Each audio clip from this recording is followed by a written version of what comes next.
Hello and happy Friday, friends. I'm Jer Stays, and this is your Daily Detroit, published on February 5th, 2021. Today's show is in two parts.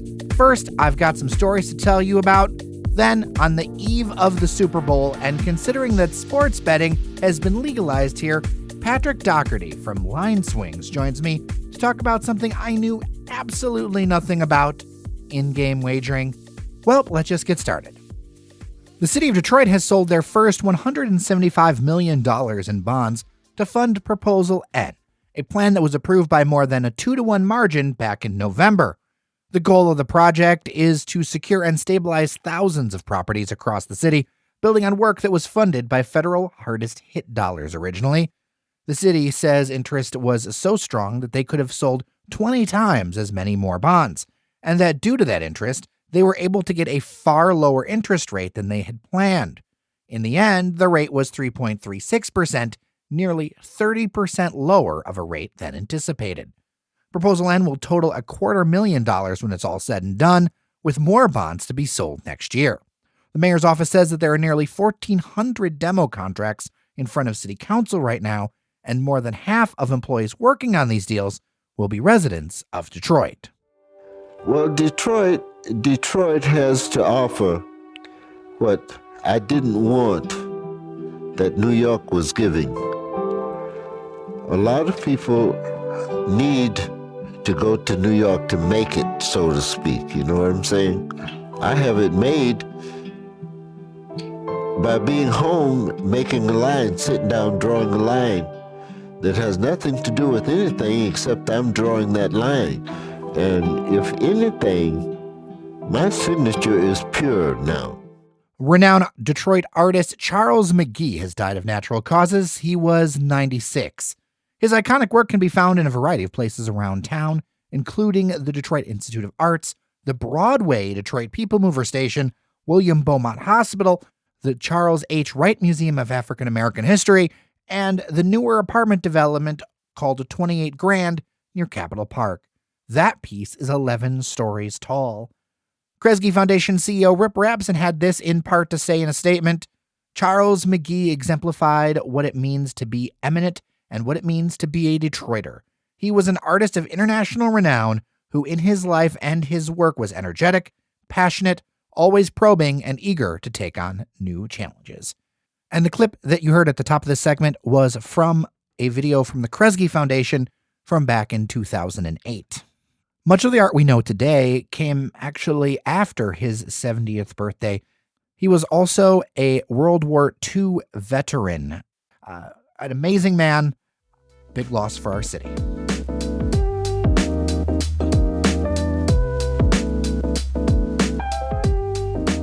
The Marche du Nain Rouge has been canceled for a second year in a row, and you can guess why. Large events, even outdoor, aren't really advisable during a pandemic.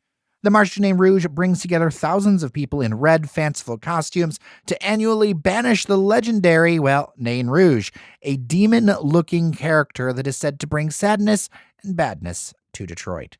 It usually starts over by Traffic Jam and Snug and Motor City Brewworks over there on Canfield, and then it goes down to the Masonic Temple. They do plan to bring it back in 2022. A little known and unimportant secret: if you've gone to the parade, the voice of the Nain is the very same guy who does our Patreon Ask that's usually at the beginning of the show. It's amazing what talented voice actors like Nuri can do. In the early days of the podcast, he helped sketch out what this could be, and we're forever in your service. Cheers, man. We all here miss you. Daily Detroit is brought to you by the community. Support our work at patreon.com/dailydetroit.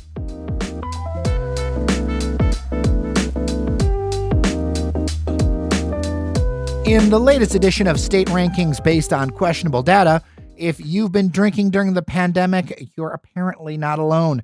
New data from drugabuse.com says that Michigan is above the national average. They say that the average resident of our state consumed more than 950 alcoholic drinks in 2020, or 18 a week.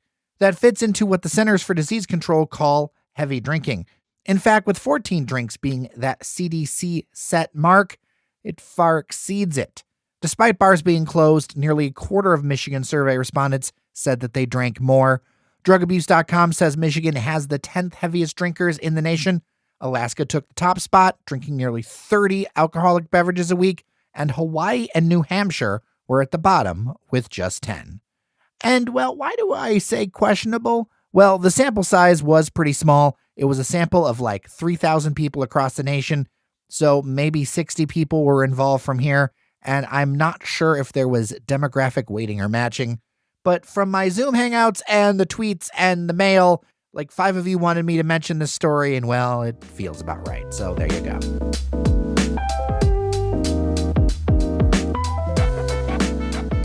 Speaking of listener mail, Brian wrote in and wanted to talk about yesterday's podcast when we discussed the possibility of new grocery stores in Detroit. He says that we might want to look at the Capital City Market that Myers has recently opened in downtown Lansing.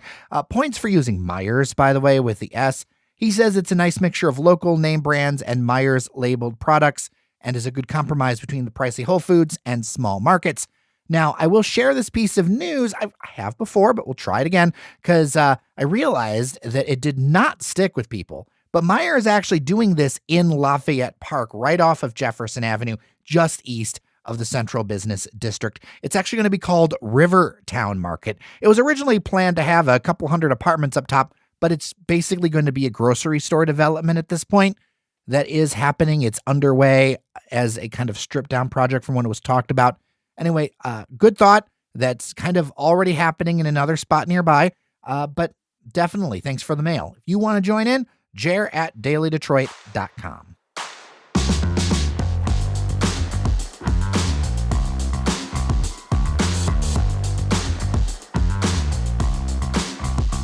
Joining me on the line is Patrick Doherty. He's the managing partner of lineswings.com. Welcome to Daily Detroit. Happy to be here. Thanks for having us. Yeah, glad to have you. Sports betting has become legal here in Michigan. Live betting, betting through apps, like all of this stuff.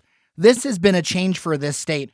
Before we get into all of it, one of the things I'd mention is that gambling it's going to happen one way or another. Sports betting has happened for time immemorial, but it being legal now kind of opens up the market, doesn't it? Absolutely. And it makes it more fun for the average person because it doesn't involve going through a nefarious character like maybe a bookie. You can just go right on your phone. You deal with a credible organization. You bet the money that you're able to put out. They request the money up front. You're not operating on credit in most circumstances. And you can bet a low stake. I mean, you can bet $10. And that is just a lot more fun for a wider array of people to bet lower stakes, watch a game. And if it doesn't work out for you, no harm, no foul.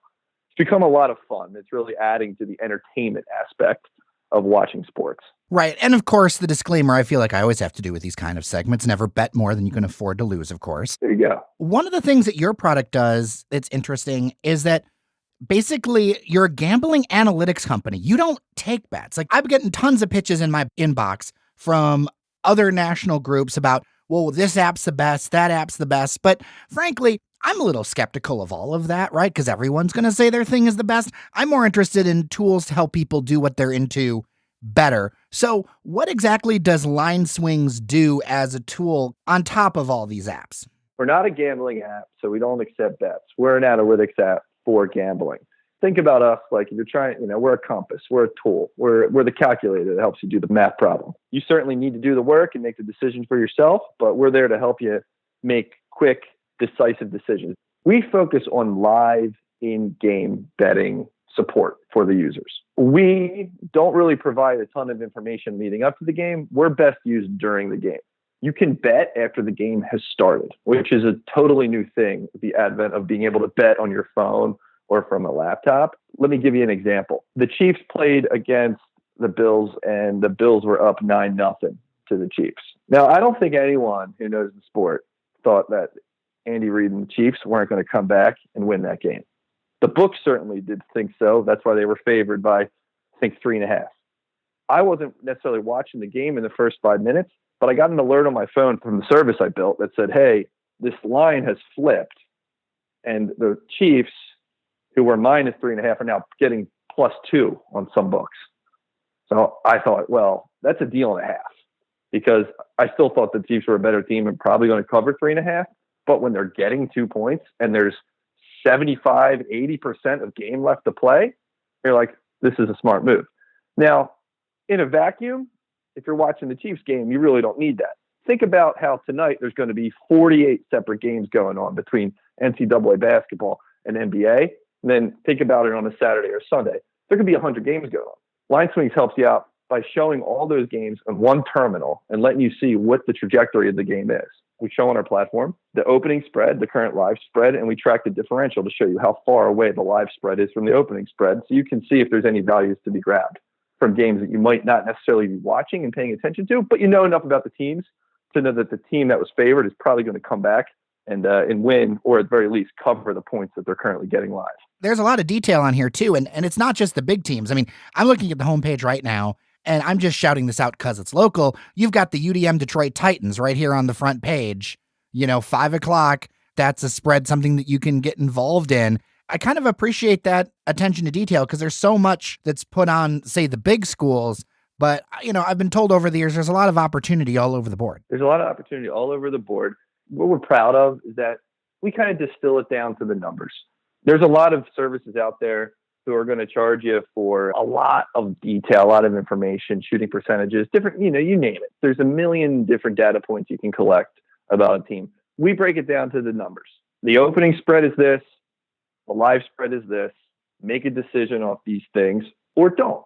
That's the whole point. We want to make it easy. Or, holy smokes, that game where the team was favored by 7.5, it's the first quarter and they're getting 4 points. Let me tune in and see what's going on in this game. It's just a fun tool, and there's people making money left and right using it. In a greater sense, how much does betting enhance to like the whole sports watching experience? Because before we were talking, it's something where you actually mentioned that until it became legal, sports betting wasn't something you did as much. Same thing for me, honestly. I'm a longtime baseball fan.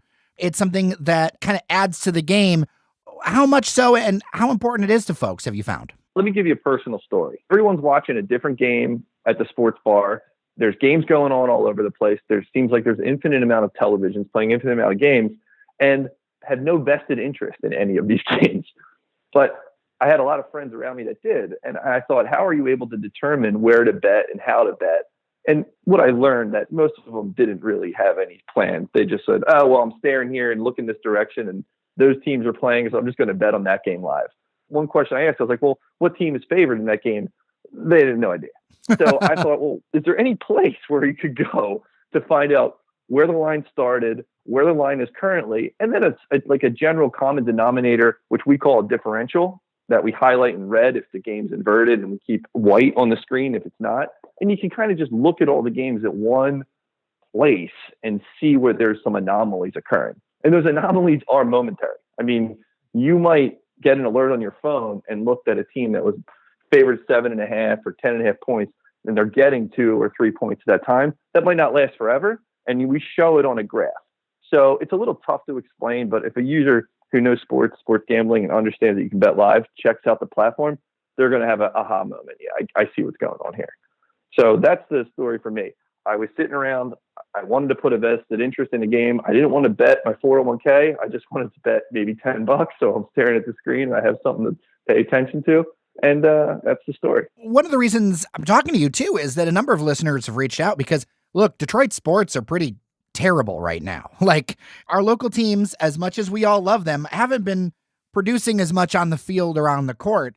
And so a lot of folks locally have really dived into sports betting because they love sports, but there just isn't as much happening locally right now. So it gives them something to really root for. As a Philly fan, I empathize with you folks in Detroit. Things aren't so rosy for us. With it being legal in your state, you can throw low stakes bets down and just pay attention to the game and have a different energy around it, which certainly increases the entertainment factor of watching a game. If you can put a little bit of financial interest, it's fun. And we're happy to be a part of the industry. It's an exciting industry. The sports book operators doing a great thing. One of the main points that we really like to see, there's no barrier to entry or uneasy feelings about doing it, is that you have to bet the money that you have up front. So you can't bet on credit. They allow you to bet low stakes. We think that's great. That's really opened up a whole new group of people who are interested in betting. Line Swings is free to use, right? The Line Swings platform, as you see it, is free to use. Hop on, set up alerts. You can get texted SMS notifications, or you can have it set up so if you download the app, you'll get app alerts. It's customizable, so you can turn off alerts for a league in a sport you don't care about. You can turn off NCAA basketball because there's a million NCAA basketball games, and you might get a lot more alerts, and just keep it on for NHL. Someone might ask, though, what's in it for you guys if it's free? We put ads on the page. Okay. So there's an ad revenue angle there. Looking long term, and we'd love to see one of the operators come to us and want to have like a more permanent long-term partnership. So if you want the line swings, you might only see the lines for Barstool or MGM or, Rivers Casino. We're not quite there yet.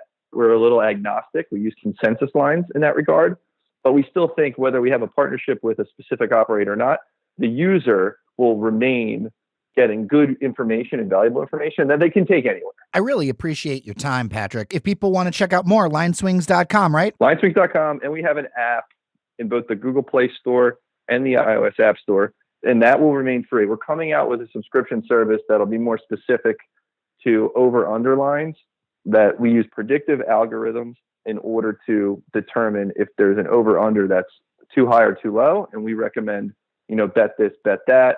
So far in the last couple of weeks with that predictive algorithm, we're seeing our hit rates are around the mid-60s, 63%. And if you think about things with betting units, we bet ourselves, and we're up about 20 units.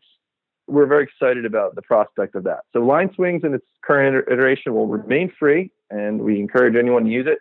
And then we'll have a subscription service if you want to get a little bit more involved and get some specific recommendations. Awesome. Well, thank you so much. Thanks a lot. Have a good one. Appreciate it.